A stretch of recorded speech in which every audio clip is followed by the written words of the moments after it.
In this video, I just want to talk about how you can take a regular object that doesn't have compound surfaces and make sure that you do use compound surface development to create an object that looks a little better, and more importantly, for the final assignment, you're required to use compound surfaces.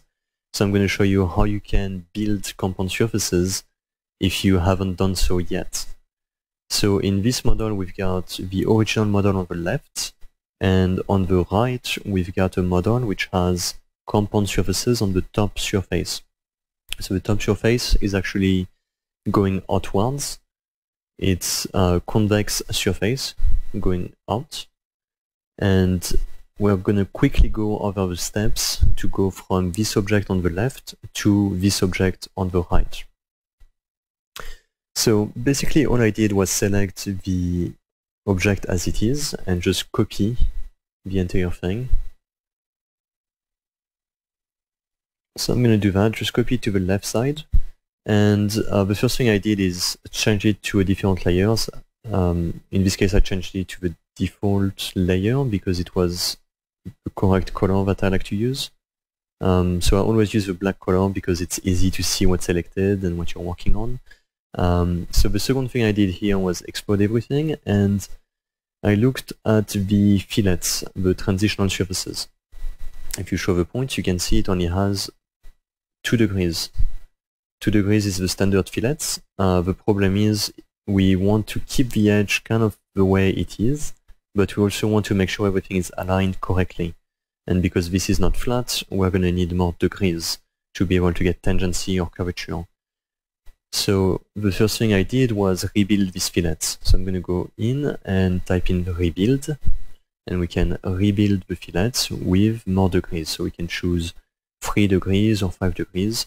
It tells you here the V used to be 2 degrees, and so the U and V is 3 and 2. What we want is 3 degrees or 5 degrees. So I just set it up with 5 and 5 degrees on the U and the V. Now, if you want to speed up the process, you can select everything at once.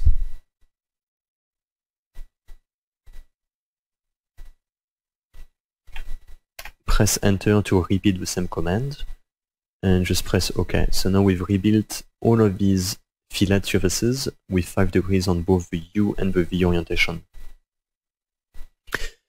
Now, the second thing I did was look at the UV orientation, or the surface points, I should say, and I noticed that some of the surface points go far beyond where you would want them. So to adjust these points, all you have to do is use the shrink to trim, or shrink trim surface. Yeah, here it is, shrink trim surface. So if you use this one, you can see it adjusted the points so that they go all the way to the edge. Now, the reason why this is important to do is because if I rebuild this surface, it's going to center out the points. One way I can show you that is by using 2 degrees. So if I use 2 degrees, oh, I think I messed it up. Yeah, there's 5 degrees on the V. So if I use 2 degrees, what you're going to end up with is a surface that has a single point at the center. Now, if I did not use the shrink to trim, this point would not be at the center, it would be off to the side. So this forces the topology, the point layout, the point that make up this surface, to be aligned and centered to the object. So now all I have to do to adjust this object to give it curvature is move the single point at the center and move it up. And this gives it curvature.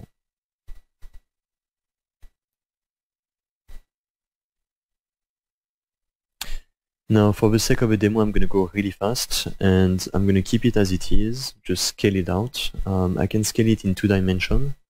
This should give us some pretty good results. So I'm using the middle of the surface, and just scale the whole thing out. We can also scale it in 1 dimension if we think that's going to be helpful.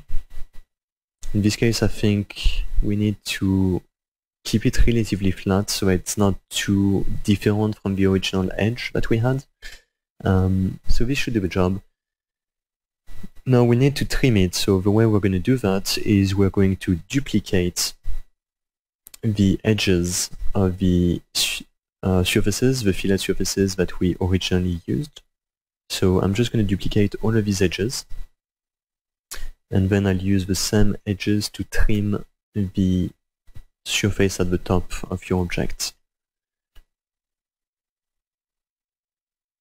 Now, what you'll notice is that there is a gap in between this nice smooth surface and the original sharp fillets that we had.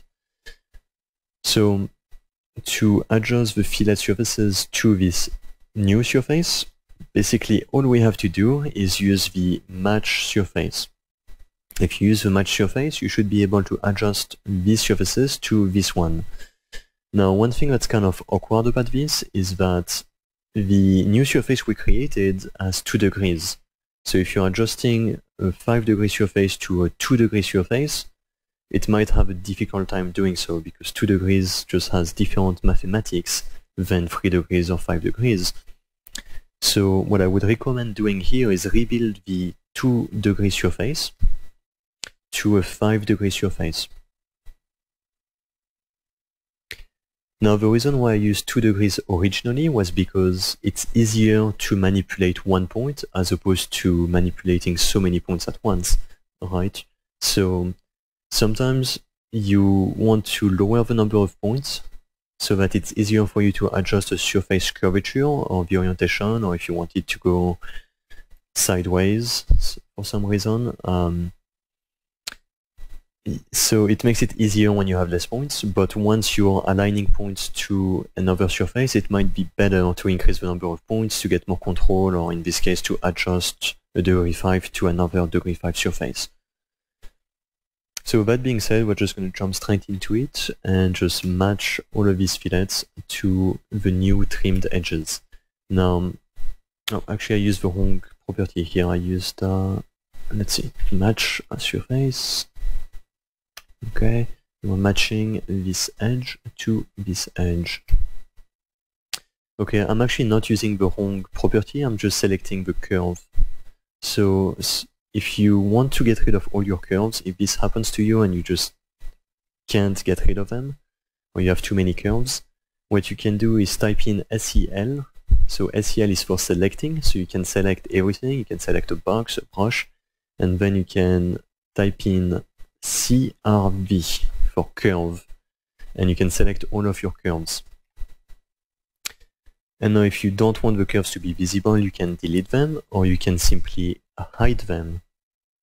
So now my curves are hidden, and I can match the edge of the fillet surfaces to the edge of my trimmed surfaces. And if I adjust it to be curvature to position, it's going to adjust the entire surface to the position. Make sure you do not use match edge closest to point, because otherwise it might not go all the way to that edge. So in this case, these are the properties we would want to use. Now if you do this for all of your surfaces, you'll see that sometimes it creates a gap in between. So we're not going to worry about this at this point.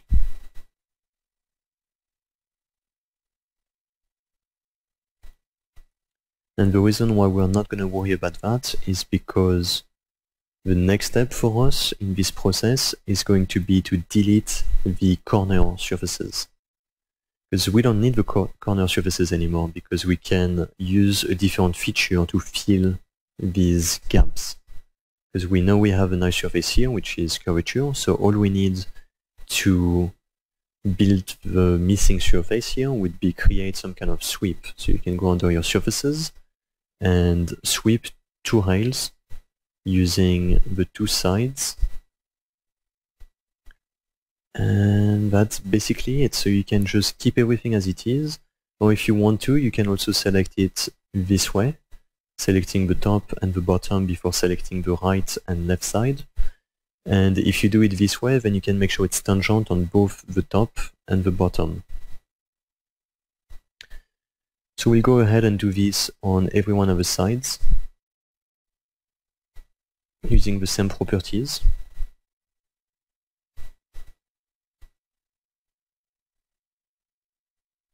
And actually it seems like for this surface here, we're going to want to use the top and the bottom and make sure that B is not tangent, it should be position.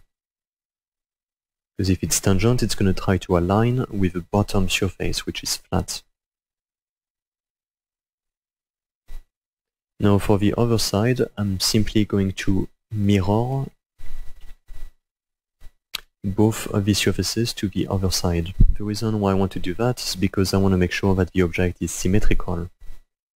So now we have symmetry in the object, and it's nice, and it has some nice curvature on the top with the same type of transitional surface, the same type of fillet on the side. So now looking back at what we just did, we just took the top surface and using compound surface development, we created a nice surface which gives us a concave surface at the top and just gives us some nice curvature to look at. So I hope this was helpful and that this gives you a better idea on how to take a simple object and use compound surfaces to improve the quality of your surfaces.